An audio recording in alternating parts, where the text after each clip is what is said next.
إن شاء الله النهاردة يعني مع الأخ زين خير الله هيشاركني البث. وكان هو صاحب هذه الفكرة، إن إحنا نطلع على قناة كشف الشبهات، وأنا شرفت بهذه الفكرة يعني. آه، أتمنى وأرجو أن يكون الصوت واضح للجميع. آه، وإن شاء الله هنبدأ اليوم في عرض قضية من القضايا الشائكة التي كثيرا ما تنشر في آه، هذه الأيام، هذه الأمور. وهل الجزية موجودة عند المسيحيين؟ يا ريت لو حضرتك يعني تفيدنا بهذا الأمر، اتفضل. بسم الله الرحمن الرحيم. الحمد لله والصلاة والسلام على سيدنا رسول الله وعلى آله وصحبه ومن والاه. طبعا بداية السلام عليكم ورحمة الله وبركاته. أتشرف مع أستاذي وأخي الغالي الحبيب الأستاذ أحمد سليمان. كل الشرف أني أنا موجود معه. أسأل الله تبارك وتعالى أن يبارك فيه وأن يبارك في جميع الإخوة الحضور. في الحقيقة يعني لو يسمح لي الأستاذ أحمد، عندي تعليق بسيط على موضوع الصداقة وهكذا في دقيقة.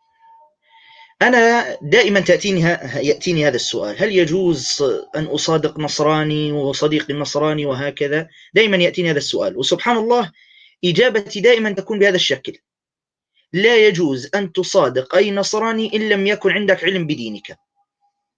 قولا واحدا لا جدال فيه.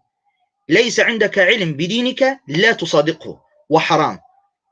تقولي هذا صديقي، ولا هو صديقك هذا هو اللي حينصرك. أقولها لك، لا تقول لا صديقي ولا غيره. صديقك هذا هو الذي سينصرك، ما فيش صديق. ولن ترضى عنك اليهود ولا النصارى حتى تتبع ملتهم. ولو عندك علم أنت اللي هتجيبه. أيوة، ما هذه هي النقطة الممتازة اللي قلنا عليها. إذن هي الصداقة ليست محرمة في ذاتها، تمام؟ وإنما نستطيع نقول محرم لغيره. طيب.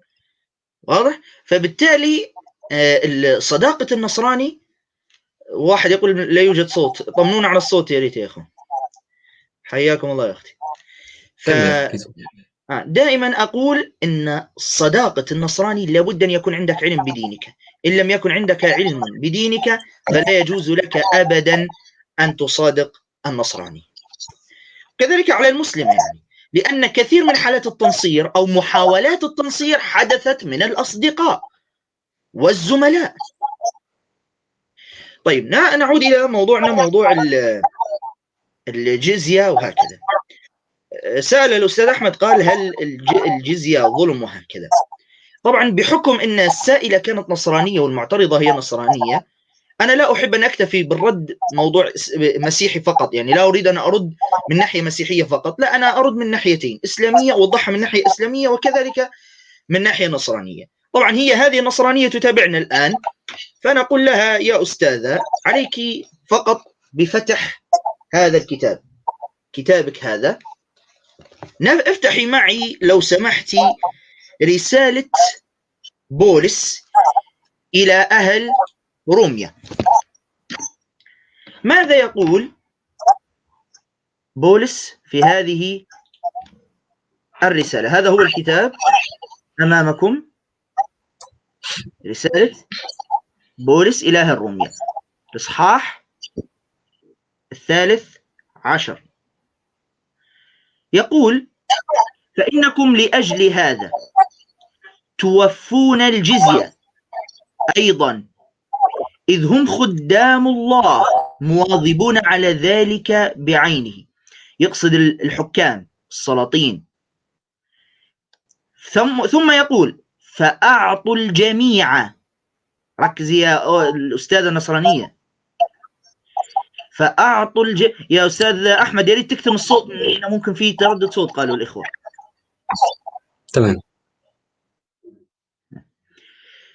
فيقول كتابك: فأعطوا الجميع حقوقهم. الجزية لمن له الجزية.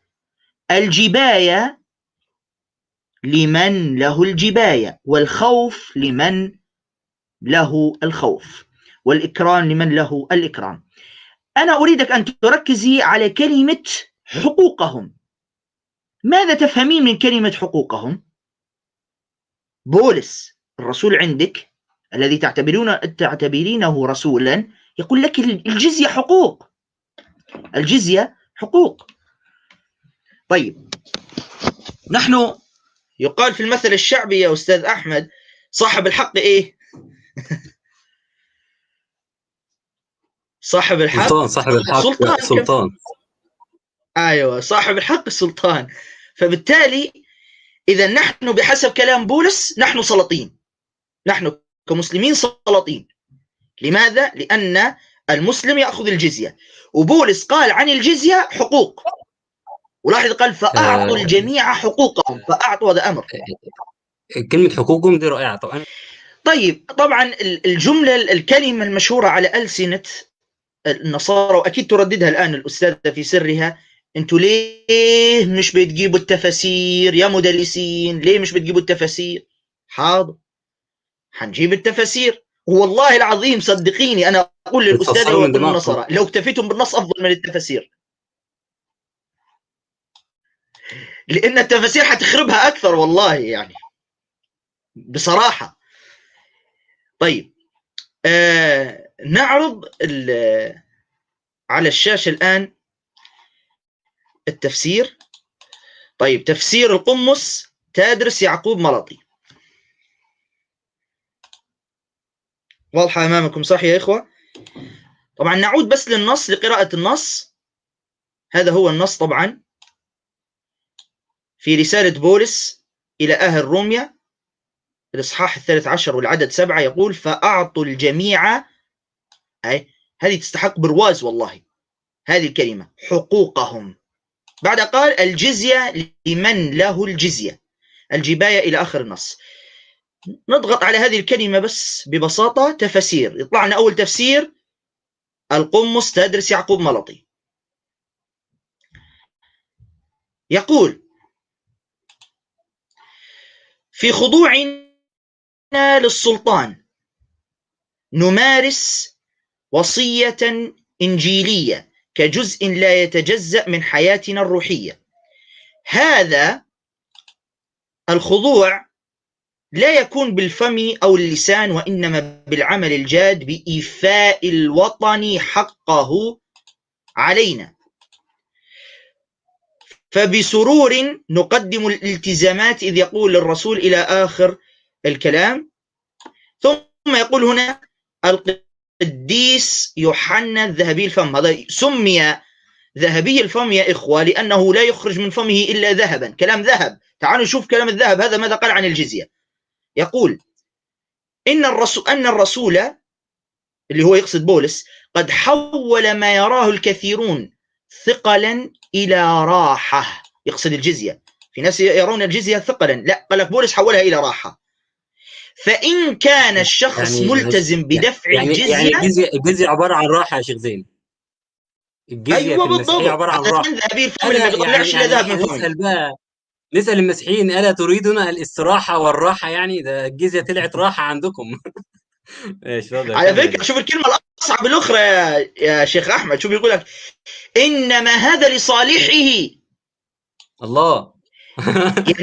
يعني لما بيدفع الجزية هذا من صالحه، يعني لمصلحتك أنت أولا، يعني إحنا الجزية طلعت لمصلحتك بالضبط. في دينك يعني. طيب كويس والله.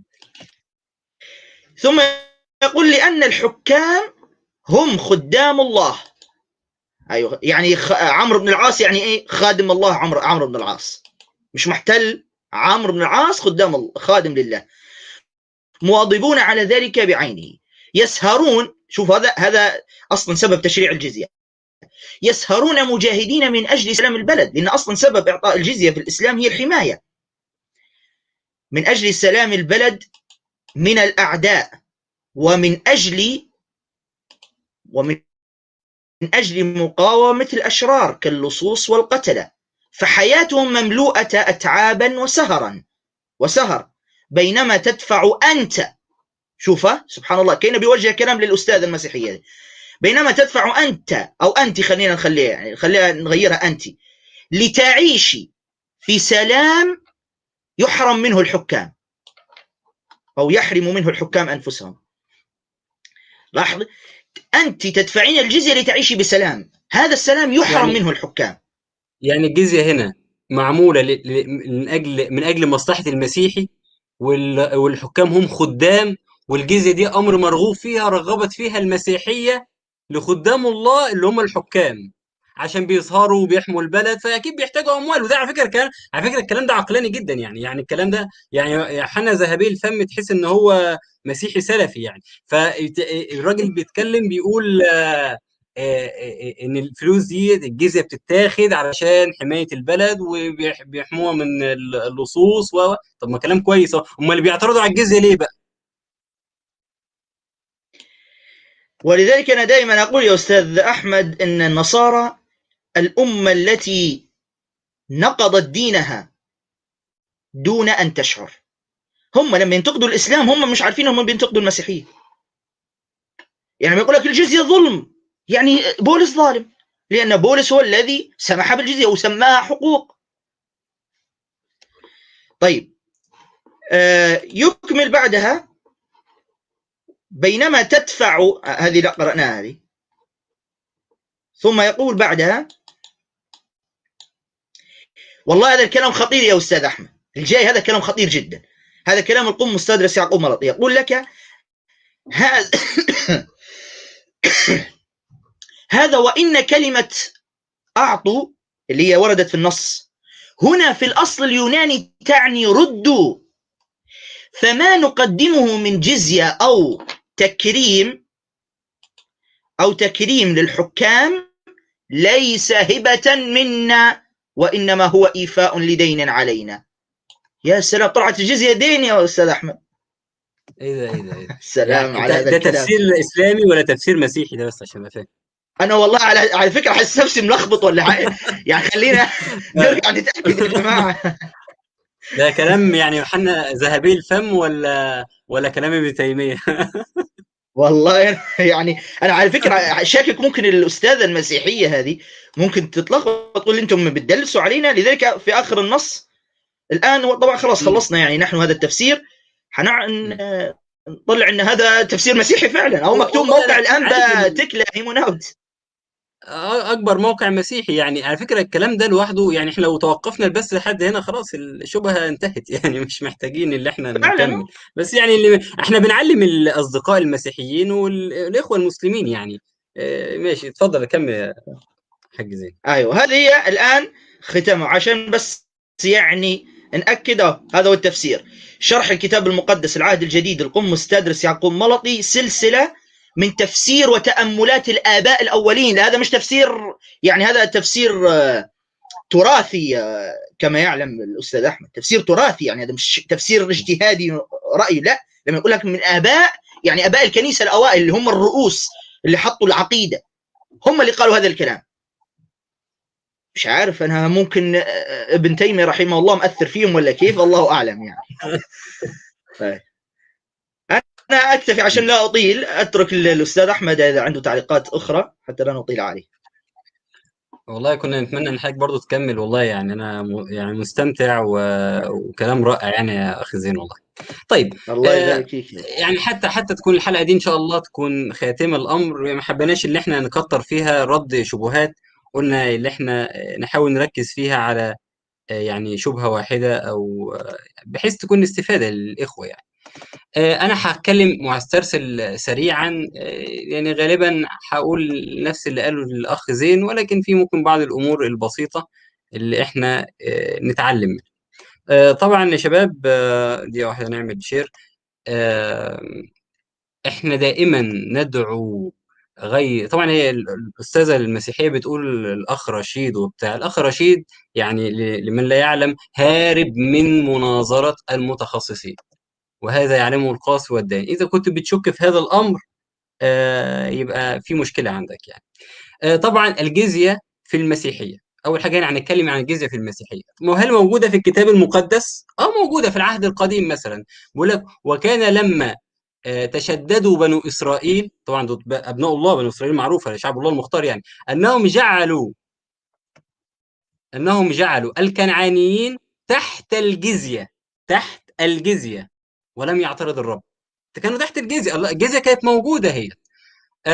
وفي نص آخر كمان بيقول إيه، فلم يطردوا الكنعانيين الساكنين،